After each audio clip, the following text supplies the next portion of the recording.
Alhamdulillahirrabbilalamin. Wassalatu wassalamu ala asyrafil anbiya'i wal mursalin Sayyidina wa maulana Muhammadin wa ala alihi wa ashabihi ajmain, amma ba'du. Gimana kabar kalian semua? Semoga selalu sehat ya, di rumah baik-baik saja. Oke, hari ini kembali lagi di mata kuliah analisis teks, pertemuan ke-6 ya. Materi hari ini itu tentang analisis wacana. Nah, di pertemuan kemarin saya sudah menjelaskan beberapa analisis yang bisa kalian gunakan untuk menganalisis sebuah teks, baik itu teks yang berkaitan tentang tasawuf, psikoterapi, atau teks-teks lain. Nah, ini beberapa analisis yang sudah saya sampaikan itu bisa digunakan, dan hari ini saya akan menjelaskan satu lagi analisis, yaitu analisis wacana, seperti itu ya. Silakan disimak. Oke, sebelum ke pengertian mengenai analisis wacana, saya akan memberikan suatu gambaran dulu. Nah, pada mulanya kata wacana itu sendiri dalam bahasa Indonesia itu fungsinya untuk atau digunakan untuk mengacu kepada suatu bacaan, bahan bacaan, percakapan, dan juga suatu tuturan. Nah, itu awal mula arti dari kata wacana itu sendiri. Nah, lambat laun, lama kelamaan, wacana itu mengarah pada pengertian yaitu segala hal yang bermula dari suatu serangkaian bahasa, baik itu berupa tulisan maupun juga berupa suatu ucapan atau perkataan. Nah, bukan lagi hanya sekedar bahan bacaan, percakapan, atau tuturan, sudah mulai merambah ke arah segala hal, serangkaian bahasa dalam tuturan maupun tulisan itu menimbulkan atau ada wacana tersendiri yang ingin disampaikan oleh penutur atau penulis dari tulisan tersebut. Nah, itu yang perlu kalian mengerti dulu sebelum ke arah pengertian. Nah, kemudian ke arah pengertian, apa itu analisis wacana? Wacana itu merupakan suatu upaya, suatu usaha dalam pengungkapan maksud tersembunyi dari subjek atau penulis yang membuat wacana tersebut. Nah, sehingga wacana, analis wacana itu merupakan suatu upaya seseorang untuk mengungkap dari makna yang disampaikan oleh penulis atau penutur dari teks atau tuturan tersebut. Pengertian kedua, wacana, analis wacana berarti cara objek atau ide diperbincangkan secara terbuka. Nah, wacana itu adalah suatu subjek, ide, gagasan seseorang yang sudah ada di ruang publik. Nah, itu bisa menjadi perbincangan secara terbuka, yang mana di balik ide-ide yang disampaikan di ruang publik tadi itu menimbulkan suatu pemahaman tertentu oleh masing-masing orang yang membaca atau yang menangkap dari teks, tulisan, atau tuturan dari ucapan tersebut, seperti itu. Sehingga ketika ada sesuatu yang sudah ada di ruang publik, baik itu berupa tulisan, selebaran, atau buku, dan itu sudah merupakan hak milik dari publik, sehingga setiap orang yang membaca, yang mendengarkan dari teks atau tuturan tersebut, maka akan menimbulkan suatu pemahaman tersendiri. Nah, pemahaman tersendiri itulah yang disebut dengan wacana itu. Kemudian, paradigma analisis wacana itu ada 3. Ini saya mengutip Hakim, yang saya kutip di bukunya Erianto. Nah, ini saya tunjukkan buku yang judulnya Analisis Wacana karya Erianto. Ini bisa menjadi salah satu rujukan kalian untuk memahami mengenai analisis wacana itu sendiri. Kalian bisa searching, mudah-mudahan PDF-nya ada ya. Kalau nggak ada, karena ini masih suasana belajar di rumah ya, kalian tidak bisa ke perpus dan sebagainya, bisa kalian akses artikel-artikel jurnal yang membahas tentang analisis wacana itu untuk penambahan pengetahuan kalian, dan bisa nanti kita diskusikan lebih lanjut di forum diskusi di e-learning ya. Nah, paradigma mengenai analisis wacana ini ada 3. Erianto, Hakim, di bukunya Hakim, Erianto tentang analisis wacana itu membagi menjadi 3. Yang pertama itu paradigma positivisme empiris. Yang kedua paradigma konstruktivisme. Dan yang ketiga adalah paradigma kritis. Nah, ini paradigma yang perlu diketahui dulu dalam analisis wacana, bahwa ada pemikiran-pemikiran dalam analisis wacana itu perbedaan pemikiran, sama-sama menganalisis wacana dari suatu teks atau ucapan tuturan, tapi cara pandangnya, cara pikirnya itu berbeda-beda. Dan beberapa tokoh analisis wacana membaginya menjadi 3 tersebut. Nah, saya akan menjelaskan satu persatu. Yang pertama, positivis empiris. Nah, ini apa maksudnya? Maksudnya adalah wacana itu dipandang sebagai satuan bahasa di atas kalimat. Kalimat itu kan serangkaian dari bahasa-bahasa yang disusun, karena itu merupakan disitulah nanti ada wacana, ada hal yang ingin disampaikan oleh pengarang atau penulis tadi itu. Nah, dengan cara pandang seperti ini, cara pandang tersebut, maka wacana dipahami sebagai organisasi bahasa yang terbentuk dari unsur-unsur yang secara hierarkis lebih kecil tatarannya, yakni berupa klausa dan kalimat. Nah, wacana berarti memahaminya berdasarkan dari susunan antar kata, antar kalimat dalam suatu teks tertentu. Dengan demikian, mengkaji suatu wacana pada prinsipnya itu merupakan kegiatan mengkaji hubungan antara kalimat yang satu dengan kalimat yang lain, yang kaitannya itu dalam kajian linguistik, yaitu dalam hal sintaksis seperti itu, ataupun semantiknya. Sintaksis itu secara linguistiknya mengenai susunan katanya, susunan kalimat, seperti itu, penggunaan bahasanya dan sebagainya. Nah, kaum atau kelompok positivis empiris ini lebih menekankan menganalisis wacana itu dari sisi pengungkapan dari antar kalimat.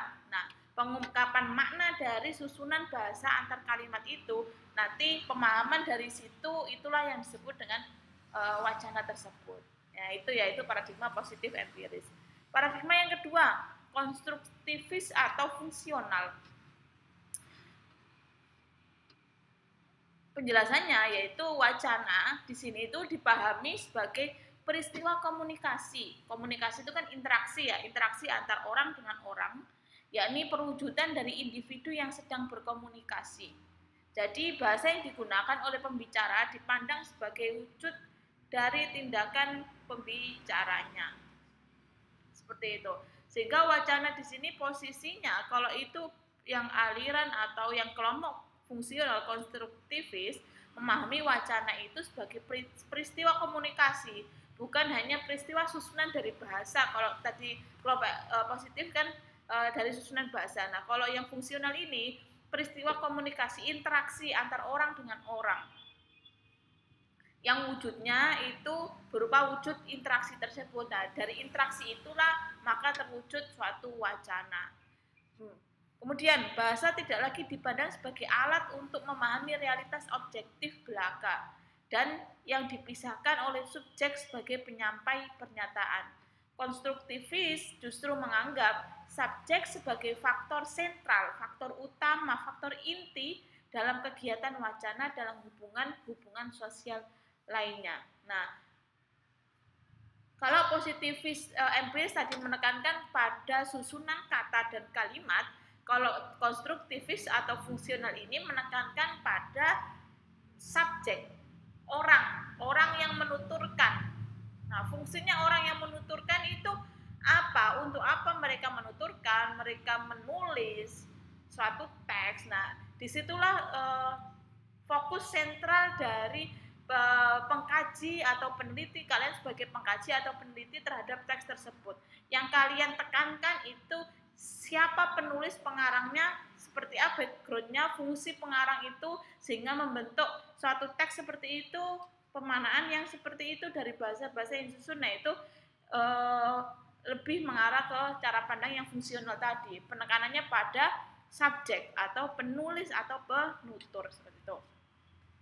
Yang ketiga, paradigma yang kritis atau dialektika. kritis. Nah, ini apa maksudnya? Maksudnya adalah wacana itu dipandang sebagai ujaran. Wacana itu adalah ujaran. Apa namanya? Omongan ya. Interaksi omongan.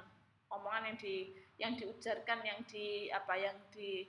dipublikkan, yang diomongkan. Yakni dipahami sebagai suatu kumpulan unit struktur bahasa yang tidak lepas dari konteks. Nah, kalau kritis ini lebih menekankan pengungkapan terhadap konteks dari si penutur terhadap produksi teks tersebut. Dengan cara pandang yang seperti ini, yaitu penekanan pada konteks, keberadaan kalimat dalam suatu wacana itu tidak sekedar dipandang sebagai sistem, tidak hanya sistem, tapi juga parol. Nah, pandangan ini ingin mengoreksi pandangan konstruktivis tadi yang menekankan lebih pada hanya subjek sebagai sentral. Tapi menurut kelompok kritis itu belum ada penekanan, subjek ya menjadi fokus inti, tapi penekanan pada subjek itu adalah melihat konteksnya juga. Konteks dari subjek atau konteks ketika teks itu diproduksi atau ditulis tadi itu. Nah, pandangan yang konstruktivis tadi dikatakan kaum kelompok kritis itu mengatakan bahwa konstruktivis dikatakan belum menganalisis faktor-faktor hubungan kekuasaan yang inheren dalam setiap wacana. Pada gilirannya berperan dalam membentuk jenis-jenis subjek tertentu beserta perilakunya. Nah, itu komentar dari kelompok kritis yang meyakini bahwa ketika menganalisis wacana itu muncul bukan hanya berhenti pada pengungkapan bahasa dan juga si penutur, tapi pengungkapan terhadap konteks secara komprehensif, secara utuh, baik itu yang berkaitan dengan si penutur, si penulis, atau konteks sosial ketika teks itu diproduksi. Nah, itu sangat penting.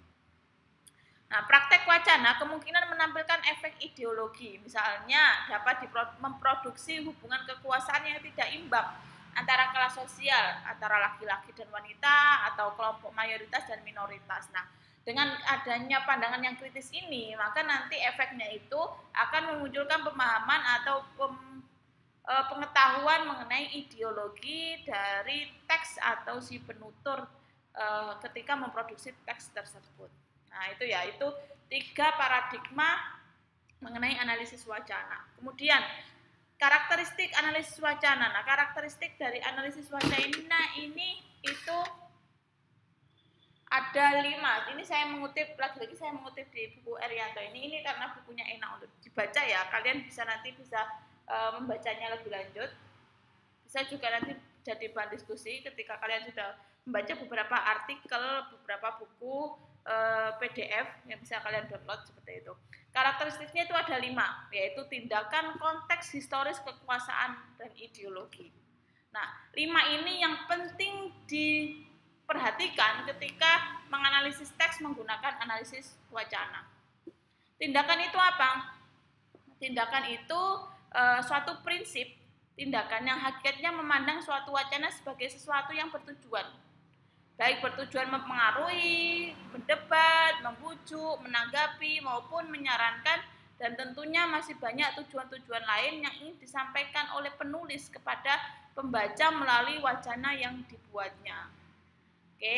Sehingga yang perlu diperhatikan, karakteristik pertama yaitu tindakan dari teks atau penutur orang yang memproduksi teks tersebut. Nah, itu dengan melihat tindakan-tindakan yang bisa berupa teks, kalau itu berupa tulisan, atau kepada suatu bahasa yang diujar, yang diutarakan. Nah, tindakan-tindakan itu ternyata punya pengaruh, fungsinya itu bisa mempengaruhi maupun menyarankan pada si pembaca atau penerima dari tuturan atau ucapan tersebut.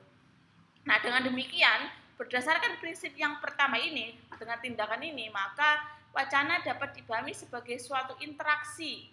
Nah, interaksi komunikasi antara si penulis dan si pembaca atau pendengar dan penutur yang memiliki tujuan tertentu.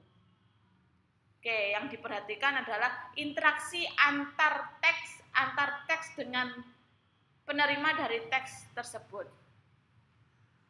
Seseorang berbicara dan menulis menggunakan bahasa untuk berinteraksi dan berhubungan dengan orang lain. Selain itu, wacana dipahami sebagai sesuatu yang diekspresikan secara sadar dan terkontrol, bukan sesuatu yang di luar kendali atau diekspresikan secara tidak sadar. Nah, perlu memahami, menekankan bahwa teks yang muncul, teks hasil produksi dari orang atau penulis tertentu, itu pasti dilakukan dalam tindakan yang sadar.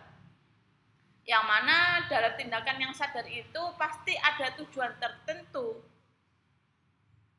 Sehingga dengan adanya tujuan tertentu dan dalam kondisi yang sadar, maka si penulis atau penutur bisa mengontrol dirinya tidak keluar dari tujuan yang diinginkan ketika menulis suatu teks tertentu. Nah, itu berarti berupa itu yang dimaksud dengan tindakan tadi itu. Yang kedua, konteks. Nah, konteks di sini bisa meliputi latar, situasi, kemudian peristiwa atau kondisi ketika teks tersebut dikaji atau diproduksi. Nah, kajian kewacanaan dalam konteks meliputi topik. Nah, harus dilihat topik dari teks tersebut. Kemudian partisipan, baik itu penulis, pembaca atau penutur dari penerima suatu teks tertentu itu. Kemudian waktu dan tempat. Nah, waktu teks diproduksi dan juga bisa juga waktu ketika pembaca membaca teks tersebut. Nah, itu nanti bisa menimbulkan makna yang berbeda ketika membaca suatu teks tertentu. Kemudian saluran komunikasi, kode, situasi komunikasi, budaya atau adat istiadat. Nah, ini konteks-konteks ini itu perlu diperhatikan untuk melihat secara komprehensif wacana yang ingin dimunculkan oleh penutur atau pembuat teks tertentu. Nah, menurut Verloc dan Wodak, ini dalam saya mengutip di bukunya Juris, berpendapat bahwa wacana itu dipandang, diproduksi, dimengerti, dan dianalisis dalam konteks tertentu. Nah, dengan konteks tertentu inilah peneliti atau pengkaji wajib atau seharusnya menguak atau membaca gimana konteks yang ada ketika teks itu diproduksi. Dengan menguak konteks, maka pemahaman pemanahan terhadap teks itu lebih komprehensif. Seperti itu. Memeriksa konteks dari komunikasi. Nah, caranya itu memeriksa siapa yang berkomunikasi dengan siapa dan kenapa ada bentuk komunikasi tersebut. Halayaknya siapa? Objeknya siapa aja yang ditulis dalam teks tersebut, situasinya dalam situasi yang seperti apa, melalui medium apa, bagaimana perbedaan tipe dan perkembangan komunikasi serta hubungan masing-masing pihak. Nah, kalau dalam teks tasawuf misalkan, teks mengenai tasawuf, mengenai wahdatul wujud, misalkan di bukunya Abdul Rauf Singkel ya, di Tanbihul Masyi itu berbicara mengenai wahdatul wujud, konsep wahdatul wujud. Nah, itu kan si penulis punya tujuan tertentu untuk menyampaikan terhadap pemahaman kepada masyarakat, kepada pembaca mengenai apa itu wahdatul wujud, apa itu kesatuan bersatu dengan Tuhan, atau yang istilahnya wahdatul wujud itu seperti apa. Nah, melihat konteks dari penulis Abdul Rauf Singkel dan konteks sosial yang meliputinya itu penting untuk dilakukan. Yang terakhir, ideologi dan kekuasaan ini saya jadikan satu. Nah, pada hakikatnya itu sebuah wacana merupakan cermin dari hegemoni atau ideologi tertentu ya. Hegemoni menurut Verloc lebih menekankan pada teori kekuasaan dengan pemahaman bahwa kekuasaan suatu komunitas yang dominan dapat menguasai komunitas yang lain. Wacana dalam bentuk teks, percakapan, atau apapun tidak dipandang sebagai sesuatu yang alamiah, wajar dan netral, tapi merupakan bentuk pertarungan kekuasaan. Nah, sehingga karakteristik yang terakhir ini bahwa setiap teks, setiap suatu tuturan itu pasti ada ideologi dan kekuasaan di balik itu. Nah, contohnya ketika orang mengatakan yang berbicara itu adalah seorang pemimpin bank, nah, misalkan yang berbicara adalah seorang pemimpin bank, maka dengan kuasanya dia menjadi seorang pemimpin, maka ada kuasa untuk menekan dari pembacanya. Nah, pembaca atau pendengarnya ini adalah bawahannya di kantor itu. Nah, secara tidak langsung kekuasaan, kepemimpinannya dia sebagai pemimpin bank itu terbawa terhadap wacana atau pemanaan yang ingin disampaikan melalui tuturan atau omongan tertentu itu. Nah, sehingga di sini kuasa itu punya kontrol, punya pengaruh terhadap hadirnya suatu teks atau hadirnya suatu tuturan.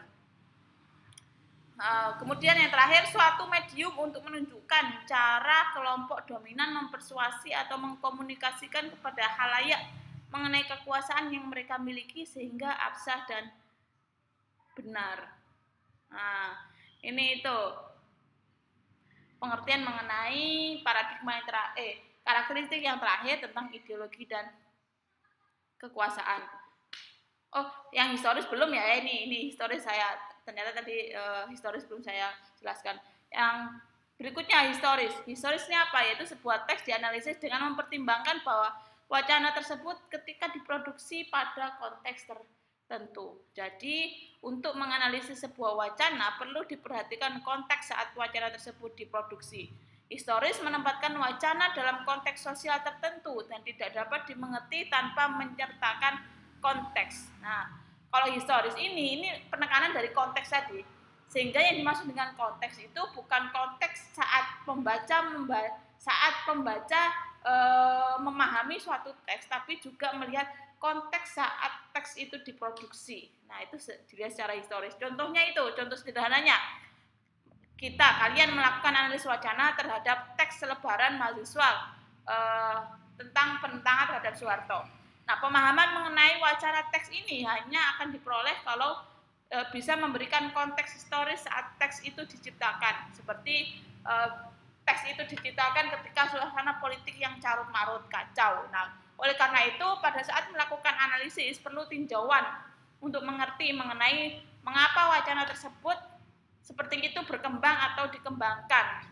Kok seperti itu? Mengapa bahasa dipakai di selebaran itu menyudutkan Soeharto dan sebagainya. Nah, itu kalian bisa mengungkap teks yang bahasa yang digunakan kok seperti itu dengan cara melihat konteks historis ketika teks itu diproduksi ternyata ada pengaruh dari sistem politik yang sedang carut-marut seperti itu.